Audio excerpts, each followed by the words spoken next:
Welcome back to Optimize Health, where we're making easy, healthy, and delicious meals.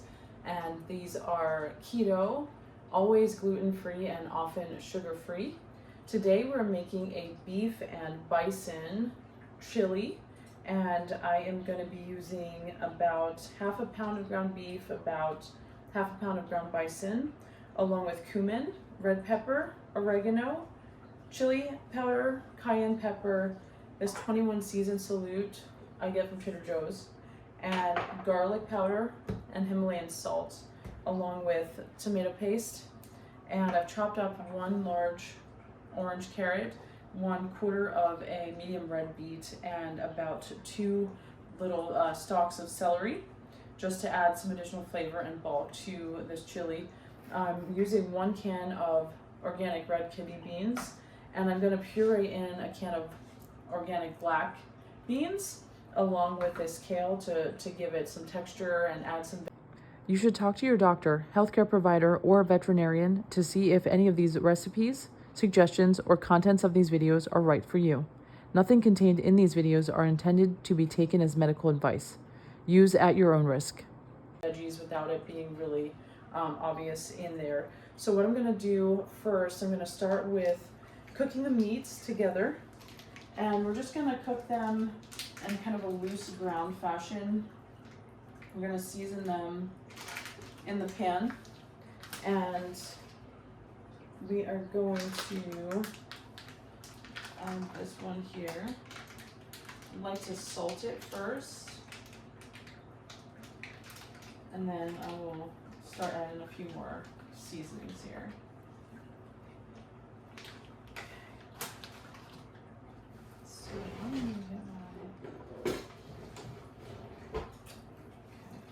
So I'm going to break it up a bit so that it cooks faster, and it's going to be approximately the size we want for chili. Just like bite-sized pieces here.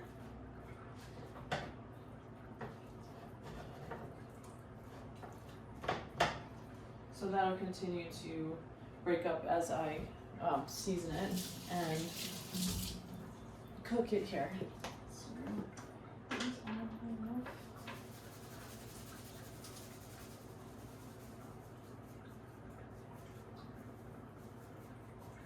Since I'm using a lot of organic products and I also rinse my canned beans, we're not going to have a lot of saltiness in this. So I recommend starting with a moderate amount of salt, cooking, and getting toward the end of your cooking, tasting it and just seeing how much you might want to add additionally. If you're gonna use the crock pot like I am, I'm adding about half a teaspoon of this total 21 season salute and about half a teaspoon of garlic. I did about 1/4 to a half teaspoon of salt. But if you're gonna be cooking in the crock pot, sometimes I do this overnight and it may lose a bit of its water and moisture and become more concentrated. It's great for the other flavors, but it can make it kind of salty if you put in too much there. So I'm going to do about half a teaspoon of chili powder. I will put this aside to use a little bit extra in the crock pot, as well as this oregano. I do like putting extra oregano. Oregano has a lot of good health benefits. It's like a high antioxidant, and it has some cleansing properties. It can be an antibacterial, and that's helpful for all sorts of things in the winter months. Cumin is another great addition. It really helps bring out the flavor of chili. I know I had one open. I just had one open. That's okay, we go through these so quick. So cumin actually does have some properties that are interesting. I was reading about the iron content in cumin. Ground cumin seed is actually pretty high, and that can help boost our iron intake. There's also some antioxidants that are somewhat unique in cumin. I'm going to get this off.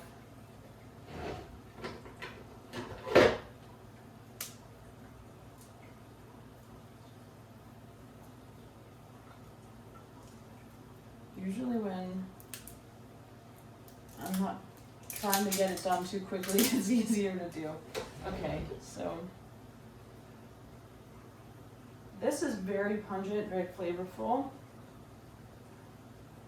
And I'm definitely gonna add some more in the crock pot. Now we wanna mix everything up. Get everything nicely seasoned. Small pieces. Let it cook for, it's probably gonna take about 5 to 10 minutes, and you'll know as everything is turning brown and firm. We are gonna cook additionally in the crock pot, but it's up to you if you'd like to do this process in a pan like I do or not. I prefer to do it this way. Kind of locks in some of the flavors and just adds a bit of a different kind of texture and flavor to the meat in the chili. It's a chili pot, so that's good. So I'm gonna leave it alone for a few minutes here, let it cook on the medium to high heat. Over here, I'm gonna add my veggies. I've chosen to just add these whole, and one of the reasons I'm using the crock pot, they're gonna cook down much softer overnight, and so I don't have to go through the whole like processing of these. They're gonna be like smaller pieces. The kale though is more like shredded leaves, so I'm gonna process that.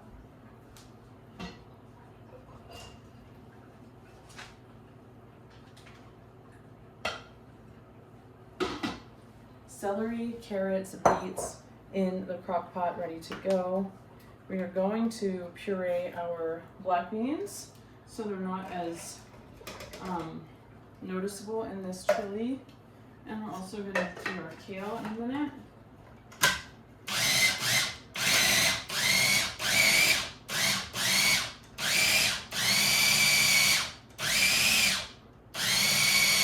Now these can be pretty thick and can cause a little bit of struggle depending on what kind of processor you have. So since you're going to be adding water to make this chili, it's okay to go ahead and add it to the beans. And because they just form this thick paste that can be hard on the blade.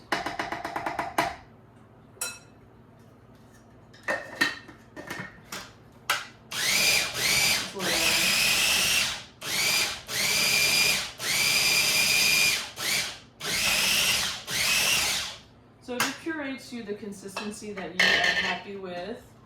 I am happy enough with mostly chopped. You see a few skins there, but it's not too bad.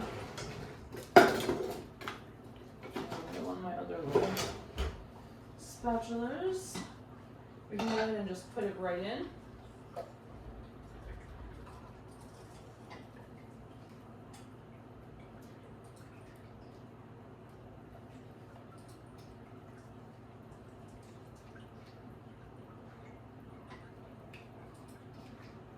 That's mostly out. I'm not worried about cleaning it in between because I'm gonna go right to my kale. Add as much kale as you like. For the amount of chili that we're gonna be making, I'm gonna wanna do about a cup of kale. You wanna just kind of squeeze it in there. Don't stuff it too much, not too tight. And we're going to add a little more water, which is only going to help our volume of chili over here.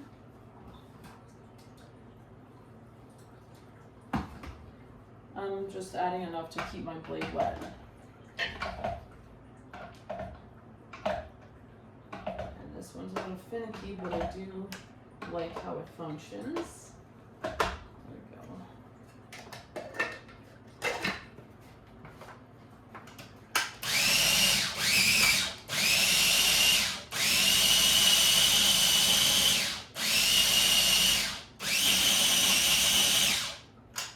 Easy. Look at that.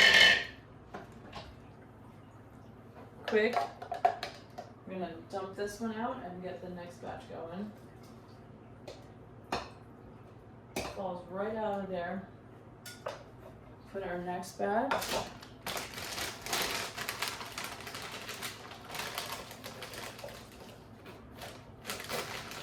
I'm gonna use this whole bag because I've got plenty of kale, and it's good for you. Cruciferous family. It has some vitamin C. It has some properties that help to clean out your digestive system. And one important thing I've learned with women's health is that it can, cruciferous family can really help us to balance our estrogen around like perimenopause and menopausal time. It can help to clear any excess estrogen or estrogen dominance, which is a common issue in perimenopausal women because we don't make enough progesterone. And so the hormonal balance is off, and cruciferous is really our friend. So I don't typically use a lot of arugula, but as a raw salad, that's a really good one to eat. And I'm gonna, on this channel, we will be making an arugula salad soon, and it's delicious. And that's, sometimes people don't realize that's an arugula family veggie. So let me add some water to this. Radishes are another arugula family veg. As we all know, broccoli, and I use a lot of cauliflower on this channel, particularly in my baking. We like to do a lot of Brussels sprouts here as well. So I did put quite a bit in here.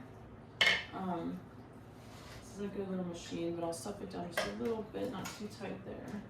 So we can get a little more in there. And you don't have to blend it all. It depends on the consistency that you want your chili to be. You can do some whole pieces of leaf, or you can do, you know, all of it pureed. You might want it to look a certain way, that'd be smoother. But this is easy enough to do, so I'm going to blend it all and we'll show you how it comes out all blended.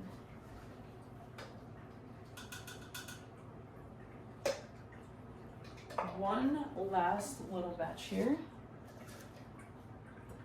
This is going to go well. Small batch. The sweet spot with this little gadget, but I do love it. So compact. It's like the only thing I really need in this kitchen that's sort of like, you know, more advanced technology. Add our water. Okay. Our meat is smelling and looking good and done. And that was also very quick and easy. And I like to use the whole package. There may be some stems in there, and they blend up really well, and we end up getting all our good veggies. And a lot of these cruciferous, like broccoli and cauliflower, the nutrients are more dense in the stalk. So even though the florets are beautiful, people are always trying to eat the florets. If you find ways to blend up the stalk and include it in soups and you're baking, you're going to get even more benefits from those portions of the plant.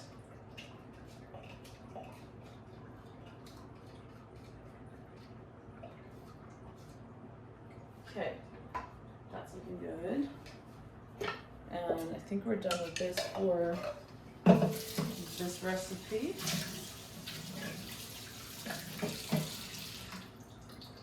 Tomato paste. I've decided to use the whole can. Typically this is really absorbent. It soaks up a lot of your moisture, just like those black beans. So we're going to see if adding some additional water is going to help. Did I lose my little spatula? Ah, here it is. Here it is. We're going to add just a little extra water to help counterbalance that. But I do like my chili thick. And so this can be a natural, healthy way to thicken your chili. Tomato paste and the black beans being pureed, that's really going to help. We don't use any flour or anything like that. Keep this very low carb, and all the benefits that you're getting from tomato the potassium and some minerals. So let's get this in here.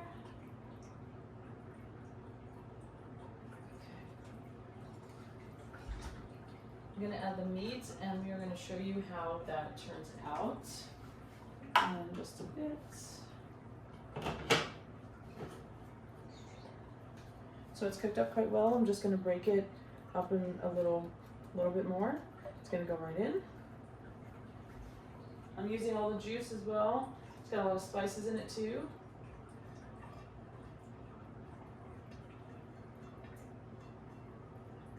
I'm going to leave enough room in the pot, the crock pot, to stir. And I'm going to add more garlic, more oregano, and more chili powder. About another half teaspoon of chili powder and oregano. And we like a lot of garlic around here, so I'm going to add another approximately 1 teaspoon of garlic powder. And I'm going to put in about 1 cup of water.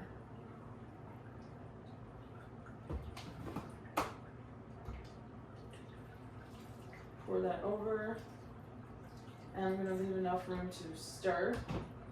Lid's going on, and we're going to be patient and watch that overnight, and we'll let you know how it turns out. And this would be a good recipe for football parties, New Year's, other parties coming up, and it'd be good if you would please like, subscribe, comment, let us know if you have any other ideas for recipes that we could do, something that you'd like to see transformed into more low carb or keto or a healthier version of a dish that you enjoy. And we'd appreciate any comments. Thank you.